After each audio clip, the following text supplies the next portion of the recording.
Hello friends, एक बार फिर आप सभी लोगों का स्वागत है आपके अपने चैनल टैली वुमेन इंस्टीट्यूट पर, जहां पर हम टैली सॉफ्टवेयर, अकाउंट एवं जीएसटी से रिलेटेड नॉलेजेबल एवं प्रैक्टिकल वीडियो को शेयर करते हैं। सो गाइज, आज के हम इस वीडियो में जो आपके साथ शेयर करने वाले हैं बहुत ही हॉट टॉपिक और नॉलेजेबल और आपके लिए सीखने वाला टॉपिक है, वो है क्वार्टरली रिटर्न मंथली पेमेंट, जिसको आप QRMP भी बोलते हैं। 100% प्रैक्टिकल, जैसा कि हमेशा होता है, बिल्कुल सरल भाषा में। जिसको बिल्कुल नहीं पता उसको भी समझ में आ जाएगा कि ये स्कीम क्या है। आज का वीडियो है QRMP, quarterly return monthly payment under GST scheme के रिगार्डिंग। इसमें हम जो सीखने वाले हैं वो सीखने वाले हैं कि QRMP है क्या, उससे रिलेटेड FAQ मतलब उससे रिलेटेड क्वेश्चन आंसर जो आपके मन में उठते हैं। इसके अलावा इनवॉइस फर्निशिंग फैसिलिटी जो इसके अंदर है QRMP स्कीम के अंदर, उसके बारे में डिस्कस करेंगे। साथ में डिस्कस करेंगे मंथली पेमेंट मेथड, क्योंकि जैसा कि नाम से पता लग रहा है quarterly return monthly payment, return quarterly जाएगी पर पेमेंट मंथली होगा। मंथली पेमेंट कैसे होगा, एक 35% का क्लॉज है और एक है सेल्फ असेसमेंट मेथड, दोनों के बारे में डिस्कस करेंगे। और इस स्कीम से आपको क्या फ़ायदे और क्या नुकसान है, मेरे को ऑप्ट करनी चाहिए कि मेरे को ऑप्ट नहीं करनी चाहिए, सारा कुछ सीखने वाले हैं। फटाफट से आपके टाइम को वेस्ट ना करे बिना वीडियो की शुरुआत करते हैं और 1 बाय 1 क्वेश्चंस को लेते हुए फिर पोर्टल पे जाके आपको सिखाऊंगा। पहले क्वेश्चन आंसर, पहले थ्योरेटिकल देन प्रैक्टिकल। सबसे पहला जो हमारा क्वेश्चन है वो है what is quarterly return with monthly payment scheme. जैसा कि इसके नाम से ही क्लियर हो रहा है कि quarterly return monthly payment, return जाएगी क्वार्टरली, पेमेंट जाएगा मंथली। अब रिटर्न कौन सी क्वार्टरली जाएगी, GST 1 तो हम ऑलरेडी क्वार्टरली फाइल करते हैं जिनके टर्नओवर 1.5 करोड़ रुपए से कम है, पर 3B हम क्या करते हैं, मंथली फाइल करते हैं। तो अब ये जो स्कीम आई है इसके अकॉर्डिंगली आपकी 3B भी क्वार्टरली जाएगी। तो quarterly return with monthly payment scheme is eligible for tax payer to file their GSTR 1 and form GSTR 3B on quarterly basis. GSTR 1 और 3B दोनों क्वार्टरली बेसिस पर, while paying their taxes due on monthly basis through a challan. जबकि आपको taxes कैसे देना पड़ेगा, monthly base पे देना पड़ेगा, चालान के थ्रू जमा कराना पड़ेगा। तो ये स्कीम का मतलब क्या निकला कि आपकी 3B भी क्वार्टरली जाएगी पर आपका पेमेंट मंथली जाएगा। कैसे जाएगा, क्यों जाएगा, कब जाएगा, वो सारा कुछ अभी आगे सीखने वाले हैं। किसके लिए ये स्कीम एप्लीकेबल है, सारा कुछ सीखने वाले हैं। शुरुआत आती है पॉइंट नंबर 2, इफेक्टिव डेट क्या है भैया, कब से लागू होगा। अभी से अबड़ा दबड़ी तो नहीं मचानी, नहीं। The scheme will be implemented with effect from 1 जनवरी 2021। 1 जनवरी 2021 से लागू होगी ये स्कीम, ठीक है। Who are eligible for the QRMP scheme, किसके लिए लागू होगी और कौन इसके लिए एलिजिबल है। All tax payer whose aggregate annual turnover is up to 5 crore in the current financial year.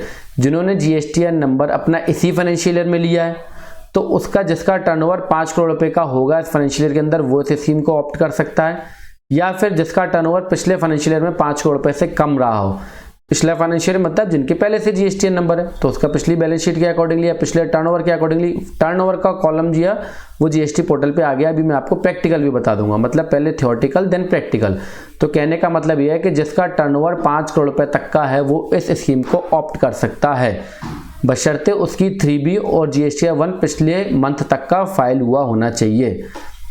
लिखा है यहाँ पर and have already filed their last due form GSTR 3B are eligible for QRMP scheme. जिसकी 3B जो है वो last month तक की फाइल हुई होनी चाहिए, अदरवाइज उस स्कीम को ऑप्ट नहीं कर सकता। तो निष्कर्ष क्या निकला, जिसका टर्नओवर 5 करोड़ रुपए तक का और जिसकी 3B पिछले मंथ तक की फाइल हो चुकी है। अच्छा, वीडियो के शुरू और आगे चलने से पहले बताना चाहूंगा, जितने क्वेश्चन आंसर आप यहाँ देख रहे हो इसका कंप्लीट PDF आपको मेरे टेलीग्राम चैनल पर मिल जाएगा। टेलीग्राम चैनल को ज्वाइन करने के लिए आपको ऐप को डाउनलोड करना है गूगल प्ले स्टोर से, जो कि फ्री ऑफ कॉस्ट है। देन सर्च करना है टैली वुमेन इंस्टीट्यूट। कुछ फेक चैनल भी आपको मिलेंगे, तो मैं आपको बताना चाहूंगा हमारे चैनल के ऊपर 8000 से ज़्यादा सब्सक्राइबर हैं, वो वाले चैनल को आप ज्वाइन कर लो।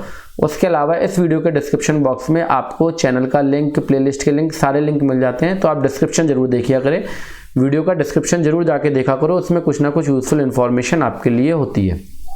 Next, is the QRMP scheme available for every tax payer. तो इसका जवाब है नहीं, QRMP सबके लिए नहीं है। पहली बात तो आपका टर्नओवर 5 करोड़ रुपए तक का होना चाहिए। दूसरा, आप रजिस्टर्ड टैक्स पेयर होने चाहिए, मतलब आप पिछले समय तक आप जीएसटी 1 और 3B को ही फाइल करते हो, क्योंकि कंपोजिशन वाला तो जीएसटी 1 3B फाइल नहीं करता।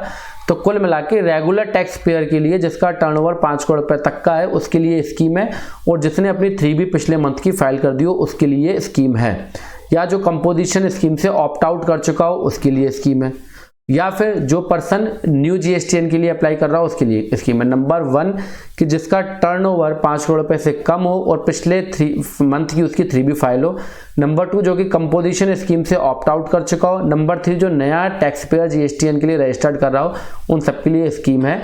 जिसका टर्नओवर 5 करोड़ रुपए से ऊपर है उसके लिए स्कीम नहीं है। What are the precondition for opting the QRMP scheme for a taxpayer? इसके लिए कुछ कंडीशंस हैं, उसको समझ लेते हैं। Following precondition must be fulfilled by a taxpayer to opt for QRMP scheme। नीचे लिखी गई कंडीशन को आपको फुलफिल करना है QRMP स्कीम को लेने के लिए। नंबर पहली, taxpayer must be registered as regular taxpayer और opted out from composition scheme. Regular taxpayer होना चाहिए। रेगुलर और कंपोजिशन 2 टाइप के टैक्सपेयर होते हैं। कंपोजिशन जो कि जिनका टर्नओवर 1.5 करोड़ रुपए से कम होता है और वो कंपोजिशन वाली स्कीम को ले सकते हैं, जिसमें रिटर्न आपको कम फाइल करनी होती है और आपको अपनी सेल का 1% या 0.75% आपको डिपॉजिट करना होता है। और रेगुलर टैक्स पेयर को 3B और जीएसटी 1 फाइल करनी होती है, कंपोजिशन वाले को नहीं करनी होती है। तो कुल मिलाकर जो रेगुलर टैक्स पेयर है या फिर जो कंपोजिशन वाले से ऑप्ट आउट करके रेगुलर बन चुका है उसके लिए स्कीम अवेलेबल है। Number 2, tax payer must have a valid ID and password. The annual aggregate turnover in current and preceding if applicable. जिसका जीएसटी नंबर पिछले साल में होगा उसी के लिए प्रीसीडिंग टर्नओवर एप्लीकेबल होगा। अदरवाइज करंट फाइनेंशियल ईयर का टर्नओवर 5 करोड़ रुपए तक का है वो अप्लाई कर सकते हैं QRMP स्कीम के लिए। The form GSTR 3B for most recent period has been filed. बिल्कुल जो रिसेंट पीरियड मतलब पिछला मंथ आपका फाइल हुआ होना चाहिए। There is no data saved on the portal in form GSTR 1। आपने कोई GSTR 1 में डाटा सेव नहीं किया होना चाहिए अगर आप QRMP स्कीम के लिए जा रहे हो, उस पीरियड के लिए जिस पीरियड के लिए आप QRMP को ऑप्ट कर रहे हो। मतलब अगर आप QRMP ऑप्ट कर रहे हो एक पर्टिकुलर क्वार्टर के लिए, जैसा कि अभी हमारा लास्ट क्वार्टर चलेगा क्योंकि 1 जनवरी से लागू है, तो लास्ट क्वार्टर हमारा जन टू मार्च है, दिसंबर तक ये स्कीम लागू नहीं है। पोर्टल पे 5 दिसंबर से लेकर 31 जनवरी तक ये लागू हुई है, जिससे कि आप उसको ऑप्ट इन कर सकते हो। पर जो स्कीम लागू है वो जनवरी से मार्च तक के लिए बताया था ना। इफेक्टिव डेट क्या है? 1 जनवरी। तो 1 जनवरी से लेकर मार्च मतलब 4th क्वार्टर। तो 4th क्वार्टर के लिए अगर आप QRMP को ऑप्ट कर रहे हो तो आपने उस पीरियड के लिए जनवरी से मार्च के लिए GSTR 1 का कोई भी इनवॉइस जो है वो अपलोड ना किया हो। तो जो कंडीशंस है वो ये है कि एक तो आप रजिस्टर्ड टैक्स पेयर हो, आपके पास वैलिड ID हो, आपका टर्नओवर 5 करोड़ रुपए से कम हो और आपने मोस्ट रिसेंट 3B को फाइल किया हुआ हो। अब बात करते हैं, can I avail the QRMP scheme at any point of time during a financial year. क्या मैं QRMP स्कीम को कभी भी during the financial year opt इन और ऑप्ट आउट कर सकता हूं? तो उसका जवाब है हाँ भैया, बिल्कुल आप कर सकते हो, पर उसकी भी कुछ कंडीशंस है। जैसे कि क्वार्टर 1 अगर आप अप्रैल मई जून, ये सब 21 की बात होगी। अब क्वार्टर 1 आपका 21 में आएगा, पिछला क्वार्टर 1 तो उठा के नहीं लाओगे। क्वार्टर 1 मतलब 1 अप्रैल 2020 से 1 अप्रैल 2021 से 30 जून 2021 वाला क्वार्टर। तो क्वार्टर 1 के लिए अगर आपको ऑप्ट इन करना है तो आपका जो टाइम रहेगा, जो विंडो ओपन रहेगी वो रहेगी 1 फरवरी से लेके 30 अप्रैल तक। 1 फरवरी से लेके 30 अप्रैल तक को आप जो है क्वार्टर 1 के लिए ऑप्ट इन कर सकते हो। ठीक इसी तरीके से क्वार्टर 2 के लिए जो कि जुलाई से सितंबर तक का हुआ 2021 का, उसके लिए 1 मई से लेके 31 जुलाई तक ऑप्ट इन कर सकते हो। और क्वार्टर 3 के लिए अगस्त से अक्टूबर, और क्वार्टर 4 जो कि अब चल रहा है जनवरी 20 से लेकर मार्च तक के लिए, इसके लिए जो विंडो ओपन हुई है वो 5 दिसंबर को ओपन हुई है और कब तक रहेगी? 31 जनवरी 2021 तक ओपन रहेगी, जो कि यहाँ पर टाइम आपको दिया हुआ है। ये नॉर्मली दिया हुआ है, पर इस साल लागू जो हुआ है वो हुआ आपका 5 दिसंबर से आपकी विंडो ओपन हुई है। अगले साल के लिए 1 नवंबर से ओपन हो जाएगी 31 जनवरी तक के लिए। तो ये सारी आपकी QRMP स्कीम को ऑप्ट और ऑप्ट आउट करने का एक पीरियड है। ठीक है, तो quarter 1, 3rd, 2nd, 3rd, 4th का ये पीरियड आपको दिया हुआ है। आप पूरे फाइनेंशियल ईयर में कभी भी ऑप्ट इन और ऑप्ट आउट कर सकते हो। अब बात करते हैं IFF मतलब इनवॉइस फर्निशिंग फैसिलिटी। ये मैंने आपको बता दिया QRMP के बारे में सब कुछ, कब लागू होगी, किसके लिए लागू होगी, कैसे आपको ऑप्ट इन करनी है, वो अभी प्रैक्टिकल भी बताऊंगा, अभी टेंशन लेने का नहीं। तो इनवॉइस फर्निशिंग फैसिलिटी क्या है? IFF stand for invoice furnishing facility. IFF की फुल फॉर्म क्या हुई? Invoice furnishing facility for tax pair who have opted for QRMP scheme. किन के लिए? जिन्होंने QRMP स्कीम को ऑप्ट किया, केवल उन्हीं के लिए IFF है। To declare outward supply to a registered person for the 2 month of any quarter। It's an optional facility. The facility will be similar from GSTR 1। तो ये जैसे GSTR 1 में आप इनवॉइस को अपलोड करते हो, ठीक इसी तरीके से QRMP जो ऑप्ट करोगे उसको IIF के अंतर्गत अपने आउटवर्ड सप्लाई को अपलोड करना पड़ेगा। कौन से महीने के लिए? जिस क्वार्टर में उसने QRMP स्कीम को लिया है उसका फर्स्ट मंथ और सेकंड मंथ। मतलब मान लो अगर मैंने जनवरी से 21 वाले के लिए लिया है तो जनवरी और फरवरी के जो इनवॉइसेज है मैं IFF के थ्रू अपलोड कर दूंगा, जिससे क्या होगा कि जो मेरे रेगुलर टैक्स पेयर जिन्होंने मुझसे माल लिया है, जो रेसिपिएंट है, उनके 2A और 2B में वो रिफ्लेक्ट होने लगेगा। और जो थर्ड मंथ होगा मार्च वाला, उसमें मैं GSTR 1 फाइल करूंगा पूरे, तो वहां पे वो सारी चीज हो जाएगी। तो जो मैं इनवॉइस अपलोड कर दूंगा वो GSTR 1 में फाइल करने की जरूरत नहीं है। It allow filing only B2B invoices, credit note and debit note. यहाँ पे आप कौन से इनवॉइसेस को अपलोड करोगे? केवल B2B क्रेडिट नोट और डेबिट नोट और इनवॉइसेस को, ठीक है, B2C नहीं। वो इनवॉइस अपलोड होंगे जो कि B2B है, credit note and debit note है, जिसका मेन मोटिव केवल यही है कि आपके जो रेसिपिएंट हैं उनके 2A और 2B में रिफ्लेक्ट होने लग जाए, जो कि अभी तक नहीं होता था। अभी तक क्या होता है, जो दिन का टर्नओवर 1.5 करोड़ से कम होता है वो GSTR 1 क्वार्टरली फाइल करते हैं, और क्वार्टरली वालों का क्वार्टर एंड पे जाके ही उनके 2A और 2B में रिफ्लेक्ट होता है, जिससे कि उनकी ITC मिसमैच होती है। तो IFF एक बहुत ही बढ़िया ऑप्शन है, invoice furnishing facility. Last date of filing IIF को फाइल करने की लास्ट डेट क्या है? 30th of next month. मतलब अगर मुझे जनवरी के फाइल करने तो 13 फरवरी तक जो है मुझे फाइल करना होगा। जनवरी में इसलिए बोल रहा हूँ क्योंकि हमें क्वार्टर 4 से ये फैसिलिटी अवेलेबल होगी, जनवरी से मार्च 21 के लिए। तो जनवरी के अगर मुझे फाइल, अब जैसे जनवरी से मार्च 21 वाले केस में IFF आप कब करोगे? जनवरी का फरवरी 13 तक, और फरवरी का जो है आप मार्च 13 तक, और मार्च की रिटर्न तो आप करोगे GSTR 1 अप्रैल के अंदर। तो जनवरी और फरवरी के केवल हर महीने के, हर क्वार्टर के शुरुआत के 2 महीने के लिए आपको IFF फैसिलिटी मिलेगी। This will allow recipient tax payer to take credit of these invoice in same month if reported in IFF by the supplier tax payer under QRMP scheme. इससे क्या होगा कि जो आपका रेसिपिएंट है वो ITC उसकी क्लेम कर सकता है, क्योंकि उसके 2A और 2B में रिफ्लेक्ट होने लग जाएगा। The said detail of outward supply shall however not exceed the ₹50 lakh in each month। यहाँ पे एक लिमिट है, कैपिंग है, कि आप 50 लाख रुपए से ज्यादा के IIF में इनवॉइसेस को अपलोड नहीं कर सकते हो हर महीने, क्योंकि अगर कर ही दोगे तो भैया तुम्हारा तो एक क्वार्टर में 1.5 करोड़ रुपए टर्नओवर हो जाएगा। कहने का मतलब यह है कि छोटे स्मॉल टैक्स पेयर के लिए ये स्कीम अवेलेबल है। आप 50 लाख रुपए से ज्यादा के किसी महीने के अंदर IIF के अंतर्गत आप इनवॉइसेस को आउटवर्ड सप्लाई को अपलोड नहीं कर सकते हो। It may be noted that the after 30th of the month this facility for furnishing IFF for previous month would not be available।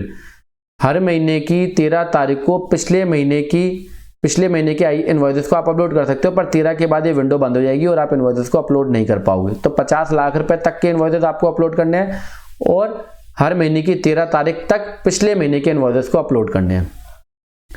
The facility of furnishing detail of invoice in IFF has been provided so as to allow detail of such supplies to be reflected in form GSTR 2A 2B of the concerned recipient। इसको लागू करने का केवल एक ही एक motive है कि recipient के 2A 2B में रिफ्लेक्ट हो जाए। कुल मिला के गवर्नमेंट का जो कहना है वो यही है कि आप भैया 2B के अकॉर्डिंगली जो ITC को क्लेम करो। 2B के अकॉर्डिंगली आप कब क्लेम कर पाओगे? जब आपकी IFF के अंतर्गत आपका सप्लायर इनवॉइसेस को अपलोड कर देगा, आपके 2A और 2B में रिफ्लेक्ट होने लगेंगे। तो ये IFF फैसिलिटी है जो कि हर क्वार्टर के शुरुआत के 2 महीने के लिए लागू है। ड्यू डेट इसकी 13 तारीख है। 50 लाख रुपए से ऊपर के इनवॉइसेस को आप पूरे महीने के, 50 लाख का सिंगल इनवॉइस नहीं, 50 लाख रुपए तक के इनवॉइसेस को आप जो है हर मंथ IFF के थ्रू अपलोड कर सकते हो। तो हमने 2 चीज समझी, एक तो QRMP स्कीम क्या है, अब समझ लिया हमने IFF क्या है। अब समझेंगे हम मंथली पेमेंट, जो कि सबसे बड़ा लोचा, क्वार्टरली रिटर्न मंथली पेमेंट। यहाँ तक तो स्कीम आपको बहुत अच्छी लगेगी, बाद में मैं आपको इसके प्रॉन्स एंड कॉन्स दोनों बताऊंगा कि इसके एडवांटेज और डिसएडवांटेज क्या है। तो बात करते हैं मंथली पेमेंट की। The registered person under the QRMP scheme would be required to pay the tax due in each of the first 2 months of the quarter by depositing the due amount in the form GSTA PMT 06। मतलब क्या निकला यहाँ पे, थोड़ा सा जल्दी बोल दिया मैंने, मतलब मैं आपको हिंदी में तरीके से समझा देता हूँ। इसका मतलब यह है कि जो भी QRMP स्कीम को लेगा और इसकी फुल फॉर्म है क्वार्टरली रिटर्न मंथली पेमेंट, उसको GSTR 3B क्वार्टरली फाइन कर लिया, पर उसका पेमेंट जो है वो उसको मंथली करना है। उसका पेमेंट उसको कैसे करना है, मंथली, हर क्वार्टर के शुरुआत के 2 महीने के लिए, क्योंकि 2 महीने के बाद तीसरे महीने की रिटर्न तो आप ऑलरेडी फाइल करोगे 3B, पर शुरुआत के 2 महीने के लिए, जैसे कि आप जनवरी से 21 तक का ले लो, जनवरी 21 से मार्च 21 तक का आपने ऑप्ट इन करा, तो जनवरी का टैक्स और फरवरी का टैक्स आपको मंथली पे करना, और मार्च में तो आप 3B को फाइल करोगे, मार्च की 3B को आप अप्रैल में फाइल करोगे, उसकी ड्यू डेट तो वही रहेगी। तो जो चालान नंबर है वो क्या है, GST PMT 06 के थ्रू आपने हर क्वार्टर के शुरुआती 2 महीने को मंथली पेमेंट करना है, जिसकी ड्यू डेट क्या होगी, 25 तारीख उसकी ड्यू डेट होगी। 25 तारीख तक, मतलब जनवरी का जो टैक्स बनेगा वो आपको 25 फरवरी तक, फरवरी का जो टैक्स बनेगा वो आपको 25 मार्च तक, और मार्च की तो 3B आप जो जनवरी से मार्च तक की 3B है वो पूरी फाइल करोगे आप अप्रैल के अंदर, जिसकी ड्यू डेट 20 से लेकर 24 होती है स्टेट वाइज। तो शुरुआत के 2 महीनों का आपको मंथली पेमेंट करना है, रिटर्न आपकी क्वार्टरली जाएगी। मंथली पेमेंट कैसे करना है वो डिस्कस कर लेंगे। In the case the balances in electronic cash ledger and or electronic credit ledger is adequate for the tax due for the first month of the quarter or where the tax liability is nil। समझा देता हूँ तरीके से। कहने का मतलब ये है कि अगर मान लो आपके शुरुआती 2 महीने के अंदर, जैसे जनवरी से मार्च 21 तक का हमने ऑप्ट इन किया, जनवरी में अगर आपकी लायबिलिटी बनी नहीं रही टैक्स की, मतलब आपकी परचेज आपकी सेल से ज़्यादा है, तो आपको टैक्स जमा करना ही नहीं है, तो कोई टेंशन ही नहीं है, आपको कुछ करना ही नहीं है। इसी तरीके से अगर फरवरी में आपके पास कैश के लेजर में आपका क्रेडिट बैलेंस ज़्यादा है, जिससे कि आपकी लायबिलिटी सेट ऑफ हो जाए, तो भी आपको टैक्स जमा नहीं करना है, और तीसरे महीने में तो आप 3B को फाइल कर दोगे। गवर्नमेंट का कहना ये है कि अगर आपका टैक्स बन रहा है तो जमा करो मंथली, अगर नहीं बन रहा है तो नहीं करोगे। वो तो फिर साफ सी बात है, कहना क्या है इसमें, तो हम करेंगे नहीं, सिंपल सा बात है। अगर मेरी परचेज ज़्यादा होगी, सेल कम होगी, तो टैक्स तो बनता ही नहीं है, टैक्स बनेगा नहीं तो मैं टैक्स पे क्यों करूँगा। टैक्स बनेगा तो मंथली पेमेंट करोगे, नहीं बनेगा तो नहीं करोगे, ये साफ सी बात है। और मार्च में जाके आप जनवरी से मार्च तक की 3B को अपलोड कर दोगे। इन दोनों पॉइंट के अंदर ये बात कही है कि क्वार्टर के फर्स्ट मंथ में अगर टैक्स बनना है तो जमा करो, नहीं बनना तो मत करो। अगर क्वार्टर के सेकंड मंथ में भी अगर नहीं बनना तो मत करो, 3B में जाके उसको एडजस्ट कर दो। अब तीसरी बात, अगर आपने मान लो फर्स्ट मंथ के अंदर ज़्यादा टैक्स जमा कर दिया और सेकंड मंथ में भी ज़्यादा टैक्स जमा कर दिया, तो थर्ड मंथ में जब आप 3B को फाइल करोगे तो वहाँ पे वो टैक्स को एडजस्ट कर सकते हो, और अगर आपका कोई रिफंड बनना है तो उसको क्लेम कर सकते हो।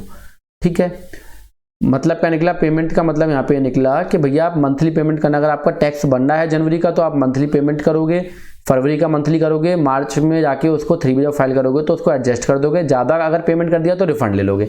पेमेंट होना कैसे है ये नेक्स्ट वाली स्लाइड में आपको मिलने वाला है। तो यहाँ पर 2 मेथड है, एक है फिक्स्ड सम मेथड, एक है सेल्फ असेसमेंट मेथड।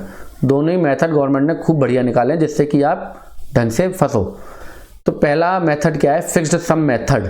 पेमेंट आपको मंथली करना है, अगर टैक्स बन रहा है, दोबारा बता दूं, नहीं बनना तो कोई टेंशन ही नहीं है, तो फिर तो जाके आपको क्वार्टर एंड में 3B को फाइल करना ही करना है। वहाँ ITC बन रही है तो क्लेम करो, टैक्स बन रहा है तो टैक्स जमा करो। तो अगर आपका टैक्स बन रहा है, तो आप 2 तरीके से जमा कर सकते हो, एक है फिक्स्ड सम मेथड, एक है self assessment method. Fixed sum method के अंदर an amount equal to 35% of the tax paid in cash in the preceding quarter where the return was furnishing quarterly. अगर मान लो जनवरी से मार्च 21 तक की आपने क्वार्टरली रिटर्न फाइल की है, जनवरी से मार्च 21 तक की आप अगर क्वार्टरली वाली आपने QRMP स्कीम को ऑप्ट कर लिया है, तो आपको 35% हर महीने के अंदर जमा करना है। अगर आप फिक्स्ड सम मेथड को चूज कर रहे हो और आपने जनवरी से मार्च 21 तक का QRMP के अंदर आपने ऑप्ट किया था, तो अप्रैल 21 के अंदर आपको 35%, मई 21 के अंदर आपको 35% और जून 21 के अंदर आपको अप्रैल और मई के अंदर 35% और जून में तो आप जो है एडजस्ट करके जमा करोगे। अभी एग्जांपल से आपको बताने वाला हूँ। और इसकी दूसरी तरफ इसी के अंदर क्या है, एक तो 35% का ऑप्शन है, इसी की दूसरी तरफ equal to the tax paid in cash in the last month of the immediately preceding quarter where the return was furnishing monthly. यहाँ पे फिक्स्ड सम मेथड में 2 तरीके हैं। नंबर 1, फिक्स्ड सम मेथड में 2 तरीके हैं। नंबर 1 कि अगर आप मंथली रिटर्न फाइल करते हो, जो कि आप नॉर्मली अभी करते हो, मंथली रिटर्न मतलब GSTR 3B अगर आप मंथली फाइल करते हो, मंथली अगर GSTR 3B फाइल करते हो तो है आपके लिए equal to the tax paid in month. जैसे कि आपने मार्च 21 में आपने क्या करा, जनवरी में QRMP स्कीम को आपने ऑप्ट नहीं किया, और आप मार्च 21 की जब 3B को फाइल करोगे तो जितना टैक्स आपने पे किया है उतना ही आप अप्रैल में पे करो, उतना ही मई में पे करो, उतना ही आप अप्रैल में पे करो और उतना ही आप मई में पे करो। ठीक है, और जून में जाके तो आपकी 3B के अंदर जो है लायबिलिटी ऑटोमेटिकली बन जाएगी। दूसरा ऑप्शन है कि अगर आप GSTR 3B आप क्वार्टरली कर रहे हो, अगर आप जीएसटी और 3B को क्वार्टरली कर रहे हो तो आपको 35% जमा कर दो। मतलब जनवरी से अगर मार्च 21 तक की अगर आपने क्वार्टरली QRMP स्कीम को ज्वाइन किया है, जो कि मैंने यहाँ पे बताया है, in case the return filed was on quarterly basis for the quarter ending मार्च 21, यहाँ जनवरी से मार्च 21 की बात हो रही है। तो अगर आपने मार्च 21 के अंदर जो है क्वार्टर के अंदर आपने CGST SGST में 100 रुपये और IGST में 500 और सेस में 50 रुपीज़ जमा करें, तो आप अप्रैल और मई के अंदर 35%, 100 का 35%, 35 SGST का 35%, 35 रुपये, मतलब इनके जो भी आपने क्वार्टर के अंदर जो आपका टैक्स बना था जनवरी से मार्च तक का, उसको आप अप्रैल और मई में 35% जमा करोगे और जून वाले के अंदर आप जो है आपकी 3B ऑटोमेटिकली जो बनेगी उसके अकॉर्डिंगली टैक्स पे कर दोगे। अगर आपने मंथली रिटर्न फाइल कर रहे थे, अगर आप अपना 3B मंथली कर रहे थे, अगर आप अपना 3B मंथली कर रहे थे तो क्या करोगे आप, जो आपने मार्च 21 के अंदर जो टैक्स पे करा है उतना ही इक्वल टैक्स आप पे करोगे अप्रैल और मई के अंदर, उतना ही इक्वल आप पे करोगे अप्रैल और मई के अंदर। यहाँ पे ईच मंथ लिखा है, ये नहीं कि आपने अप्रैल और मई के अंदर 35% ही दोनों मिला के, ईच मंथ में आपने 35% जमा करना है। 100 का 35%, 35 अप्रैल में, और ठीक इसी तरीके से 35 रुपये मई में जमा करना है। ठीक है, नहीं समझ में आया तो कमेंट बॉक्स में कमेंट करना है। दोबारा से छोटा सा सम अप करके बताता हूँ फटाफट से कि अगर आप क्वार्टरली 3B फाइल कर रहे थे तो आपको 35% अप्रैल और मई के महीने में जमा करना है, और जून में आपकी 3B जब फाइल होगी तो फाइनल जो टैक्स बनेगा वो जमा करना है। और अगर आपने मार्च 21 का अगर 3B मंथली फाइल किया है तो अप्रैल के अंदर मार्च के बराबर का टैक्स, मई के अंदर मार्च के बराबर का टैक्स पे करना, और जून में अगर ज़्यादा होगा तो रिफंड ले लो, कम है तो पे कर दो। दूसरा मेथड है सेल्फ असेसमेंट मेथड, जो कि आप अभी भी यूज करते हो। सेल्फ असेसमेंट मेथड के अंदर जितनी आपकी लायबिलिटी बन रही है ITC को सेट ऑफ करो और टैक्स को जमा कर दो। ये सेल्फ असेसमेंट मेथड, मतलब मैं अप्रैल 21 की अगर रिटर्न फाइल कर रहा हूं तो मैं खुद से देख लूंगा कि भैया मेरे 2B के अंदर, यहाँ पे एक ऑप्शन और है कि ITC आपको कैसे क्लेम करनी है। For the month and auto drafted input tax credit statement has been made available in form 2B के अंदर आपकी जितनी लायबिलिटी बन रही है, अगर आप सेल्फ असेसमेंट मेथड को ऑप्ट करते हो तो जितनी आपकी लायबिलिटी बन रही है उसमें से 2B में जितनी ITC आ रही है उसको लेस करके आप जमा कर दो। कुल मिला के टैक्स अगर आपका बनना है तो आपको मंथली ही जमा करना है। मुद्दे की बात यह है। अभी मैं इसके आपको फायदे नुकसान बताने वाला हूँ। समराइज ड्यू डेट्स, इसकी ड्यू डेट्स मैंने समराइज कर दी है जिससे आपको और बेटर थोड़ा सा समझ में आ जाए कि अगर आपका टर्नओवर 5 करोड़ रुपए तक का है और आपने अप्रैल 21 की बात हो रही है, अप्रैल 21 की PMT की, मतलब अप्रैल 21 में जो आप मंथली टैक्स जमा करोगे उसकी ड्यू डेट मई की 25, मई की जो ड्यू डेट वो 26 जून की, और जून में जाके आप 3B को फाइल करोगे। देखो यहाँ पे लिखा है PMT 06, जून में जाके जो जून में अप्रैल मई जून आपका एक क्वार्टर हो गया तो आप 3B जो फाइल करोगे वो 22 और 24 जुलाई तक फाइल करोगे। IIFF इनवॉइस फर्निशिंग फैसिलिटी की अप्रैल की, मई की 13, मई की, जून की 13, और GSTR 1 जो है आप क्वार्टर खत्म होने के बाद अप्रैल मई जून के बाद ये जुलाई में 13 जुलाई तक आप जो है अपना GSTR 1 फाइल कर लोगे। ठीक इसी तरीके से आपके आगे के क्वार्टरों की डिटेल है, मतलब आपको जो टैक्स जमा करना है वो 25 तारीख तक, रिटर्न जो फाइल करनी है वो 22 से 24, और IIFF इनवॉइस फर्निशिंग फैसिलिटी 13 तारीख तक हर महीने की पिछले महीने के लिए, और GSTR 1 की 13 तारीख तो होती है। तो ये आपके निकले समराइज ड्यू डेज। इन सब के PDF आपको मेरे टेलीग्राम चैनल पर मिल जाएंगे।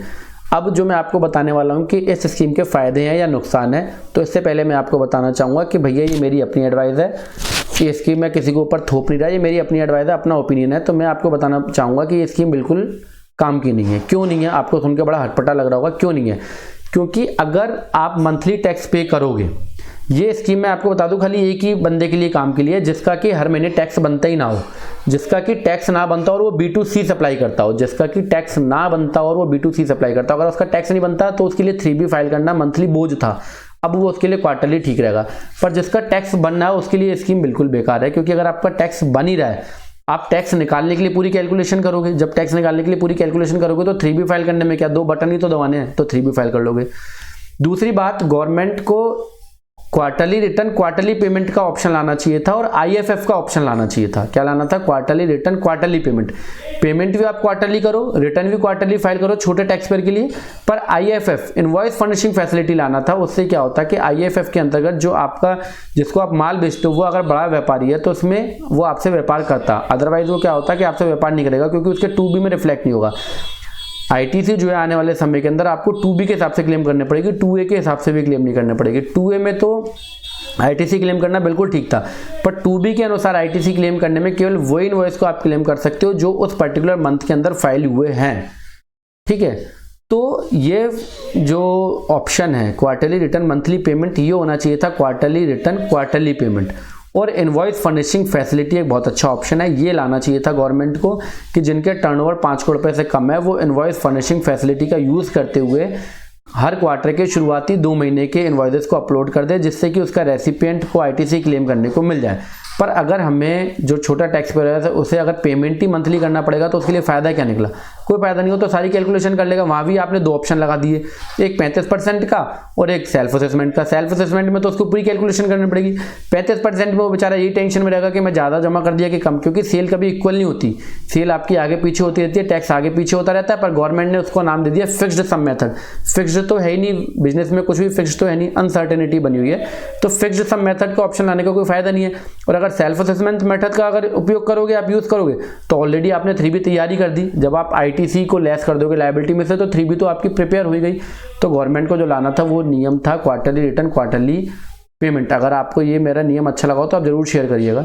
तो क्वार्टरली रिटर्न क्वार्टरली पेमेंट होता और साथ में IFF की फैसिलिटी होती। बाकी ये वीडियो देखने के लिए आप सभी का बहुत बहुत धन्यवाद। और इसका PDF लेने के लिए आप मेरे टेलीग्राम चैनल को ज्वाइन करो। बता दी मैंने आपको डिटेल, इस वीडियो के डिस्क्रिप्शन बॉक्स में भी आपका लिंक मिल जाएगा। Thank you very much.